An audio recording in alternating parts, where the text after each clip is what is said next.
Why conservatives never quite catch the boat. Mencius Moldbug. June 21, 2007. Unqualified Reservations. Narrated by Skeptical Waves. Why conservatives never quite catch the boat. In a sad effort to boost my sagging stats, only 12 people visited last week, 7 of them were commenters, and the other 5 were me. I have decided to begin attacking other bloggers. I thought I'd start with one of the wisest and most perceptive conservatives around, Lawrence Oster, and one of his excellent frequent correspondents, Thucydides. Thucydides writes in, apropos of nothing, the sheer brain power in Oster's salon is enough to carbonize an ox, especially if the ox is pro-immigration. It occurs to me that one reason most liberals refuse to recognize the problems of illegal or excessive legal immigration, even though some of the effects, for example, driving down wages for the lowest earners, should attract their concern, is that their utopianism prevents them from acknowledging that we have a culture worth preserving.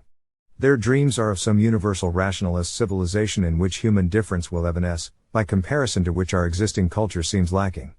They gain an elitist self-satisfaction on the cheap by positioning themselves as critics of what actually exists. It is unjust, discriminatory, racist, etc. the minute they would acknowledge that we do have a culture that, whatever its flaws, compares favorably to most others in the world, that we do have things to be thankful for, that we have reason for gratitude. They are out of business as superior critics and morally worthy people who imagine a better world. Since their whole sense of identity is bound up in this posture, they cannot for a minute think of abandoning it, even when it clashes with their other goals. Being unable to acknowledge that there is anything worth preserving about our culture, their universalism takes complete control. Since all people are the same in all places and times, regardless of their particular historic inheritances, any sort of division or border seems in need of rational justification, and they, given their assumptions, cannot find one. Oster replies. Very well put. They cannot ever allow themselves to be in the position of defending our particular culture, because then they would not be superior to all cultures. In my opinion, it's not well put at all. Its logic is almost right, but it's not quite right. Who, for example, is we? What is our culture? Why should subjects of a particular political entity have anything particular in common? What is the difference between this set and the set, say, of all the people whose names start with the letter A, or the set of all people with brown hair? Not that I am a universalist, a word I like a lot, along with Brahmin, idealist, progressive idealist, ultra-Calvinist, or any other names I may invent, or others may submit, in ongoing name the Death Star contest, whose prize is as usual a bottle of Lafroig. The referent is the same thing Oster means when he says liberal, a word I dislike intensely. Au contraire. I recognize that the section of North America ruled by the government in Washington, D.C., is very different both in geography and population from, say, the section of West Africa ruled by the government in Abuja. In fact, I feel as if I'd have a great deal of trouble assimilating into any of the many cultures in Nigeria, and I see no reason to assume the converse would be any different. But the U.S., too, has many cultures. What do Thucydides and Oster even mean by culture? I am really not sure. I prefer to think of America's major social divisions as castes. Here is my taxonomy, here is my analysis of the conflicts.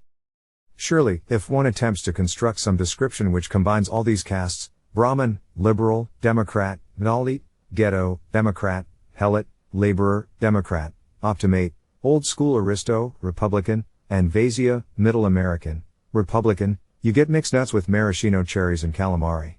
If this is somehow a single culture, a description I doubt can be defended with any conceivable definition of the word. Its main common denominators are McDonald's, public schools and CNN. Pound, Homson, and Saline, come back, we miss you, all is forgiven. In fact, when you look at the actual issue Thucydides is concerned about, but use my framework rather than his, you see, IMHO, a very clear and intelligible pattern.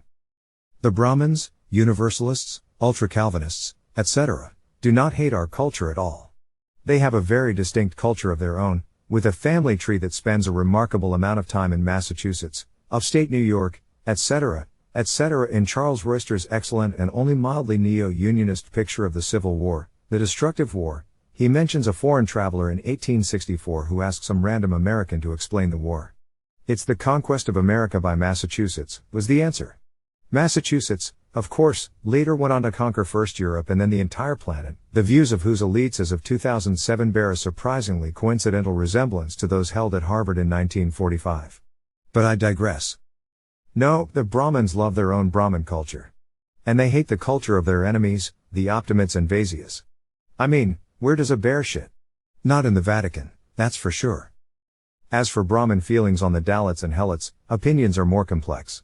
Orthodox ultra-Calvinists idolize Dalits and Helots, but most of them do not know any Dalits, and converse with Helots only occasionally and in their professional capacity. They certainly do not want to live in the same neighborhoods as Dalits, although some daring ultra-Brahmin youth do use this as a social selection device, especially with Dalits of the Hispanic variety, who for some reason are less violent. The principle is much the same as that which leads young Satir Mawe warriors to torture themselves with bullet ants. The decision to accept the various discomforts of living in a Dalit neighborhood is the rite of initiation into an exclusive social circle. Though it also of course tends to be cheaper, allowing our hipster to attend more assiduously to his various unproductive pursuits. But if Brahmins needed to work up a lather of hate against Dalits and Helots, they probably could. However, this is not presently useful. It is quite the contrary. And so instead we see a lather of love. Again, we are not talking about the Pope doing his business in the woods, here. The Dalit and Helot castes are wonderful allies for the Brahmins. First, they provide, of course, votes. If we counted just versus of votes, the Oz would win in a walkover. As a very rough proxy, the last US president to win the white vote was Lyndon Johnson. Almost if not quite as important, the high crime rates of both Dalits and Helots. If illegal immigration isn't a crime, what is? Make them such useful allies. These entire castes can be deployed as crude but effective demo armies in the grand old leftist style. Here, for example, is a major presidential candidate deploying them, rhetorically, at least as a direct threat in order to extract money. It would be really nice if all riots would be quiet riots, and it would be really nice if you could put your hands on your head and accompany me to the nearest ATM. In fact, the only reason the riots are quiet, that is, pretty much non-existent, is that sometime around 1975, the black man started to get a little tired of being used as the white man's pawn, if I may indulge in a little blast of retro rhetoric. Therefore, what is going on is simple. Brahmins don't really believe all cultures are equal. They believe their culture is superior, and they have a system of thought, multiculturalism, that contradicts all other systems of thought on the planet, past and present. Again, the Pope and the bear, etc. All cultures are brutal, aggressive predators, and all are positively orgasmic, Highlander style, at the prospect of eliminating any of their competitors. Certainly the Brahmin culture, which as I've described is the current heir to the American and Western European mainline Protestant tradition, is the leading contender and going strong. Ultra-Calvinism, this modern descendant of the Puritans, is an aggressive cultural predator that has evolved a cool new trick. It likes to partially reanimate or reinvent the corpses of its smaller and more decayed victims, as Aslan reinvented the Aztecs, Kwanzaa the Ashanti or Ashan the Celts, and pretend they're real. Since there is actually no prospect at all of any actual revival of the Aztec, Ashanti or Celtic cultures, this is safe, and it demonstrates ultra-Calvinism's so-called tolerance. "Come into my parlor," said the spider to the fly. And ultra-Calvinism is also tolerant to branches of other religions which it has in fact taken over, such as Reformed Judaism or moderate Islam. In fact, no moderate of any modern faith could find any conceivable reason to raise his voice in any conversation with any randomly selected Unitarian, which while it may not be entirely conclusive is pretty good evidence that they are actually devotees of the same religion. It's the old zombie maneuver. So we end up with a very simple and quite mundane, exit the Pope, pursued by the bear, reason why the Brahmins are trying to augment the US's Helot population. Everyone always needs more allies. Especially when your stagnant empire is crumbling. Of course this is not always a conscious thought. But it doesn't need to be a conscious thought. It just needs to be adaptively successful. In other words, it just needs to work. And boy, does it. So, again, I'd say Thucydides is not quite right. Perhaps he agrees with this logic, perhaps he doesn't. If he finds this post he's welcome to comment. But it is certainly not what he said. And not quite right may be almost right, but that not quite is the difference between the ventilation shaft and the ventral asteroid plate. Which may not matter at all if you just want to fire up a mob. But dissidents in the West today cannot win by firing up a mob. They can only win by convincing young smart people, who will otherwise be convinced by the numerous extremely convincing official sources of information that are constantly competing for access to their tender eyes and ears. Conservatives, if Washington could be conquered by peasants with pitchforks, don't you think it would have happened by now? Do you think there are more peasants with pitchforks, or fewer, than there were 10 years ago? Do you have any strategy for reversing this trend? If not, aren't you just wasting time and annoying the pig? In my opinion, it is not Larry Oster's words that we can learn from, although those words are often remarkably cogent and well-informed. It is his actions. He may think in terms of a strain of American nationalism that hasn't been effective since Robert Taft was a little boy, but his blog tells a different story. Compare it to National Review's Corner someday, and you'll see the difference. Oster's random emailers, he hand moderates everything, and only accepts comments via email, are much smarter and better informed than most of NRO's pros. Oster is collecting the smartest people around. So why does he keep pursuing rhetorical strategies that appear calculated only to rally people who already support his movement, rather than strategies designed to compete with and defeat ultra-Calvinism's own reproductive system, capturing the cream of their youth and turning them to the dark side of the force? Excuse me, I meant away from the dark side, of course. If there is one general weakness in the conservative strategy, it strikes me as this unwillingness to admit that liberalism is actually mainline Protestantism, which is actually Christianity.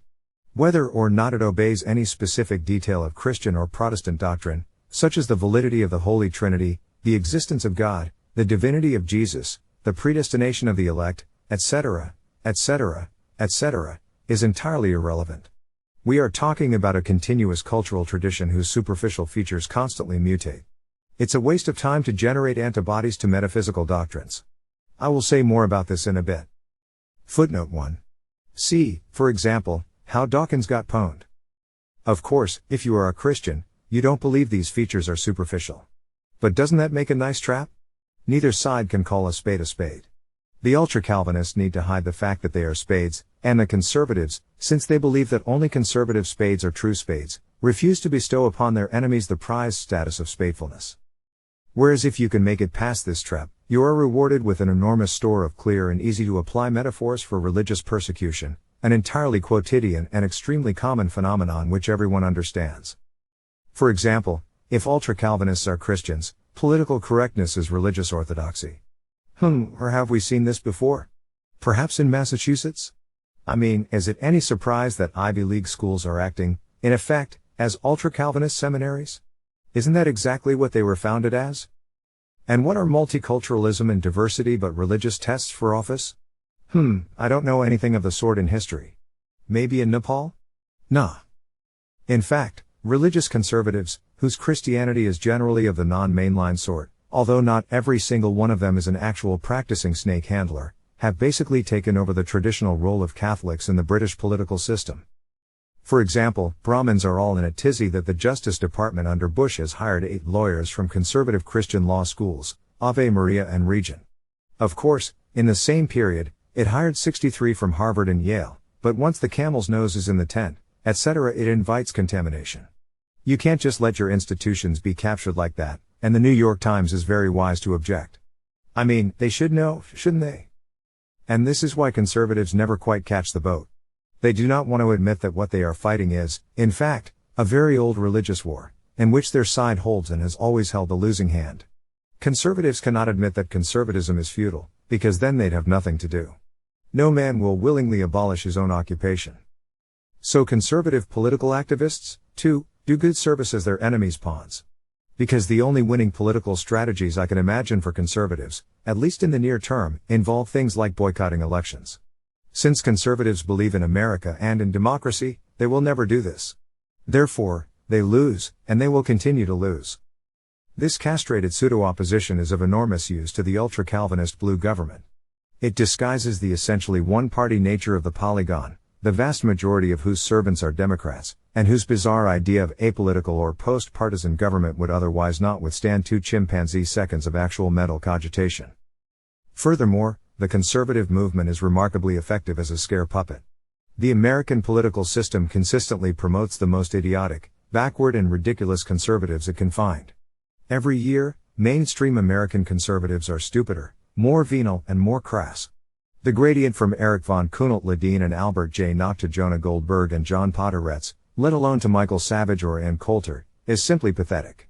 Again, this is not somebody's plot, it is not a conscious design, it is an adaptive pattern whose beneficiary is quite obvious.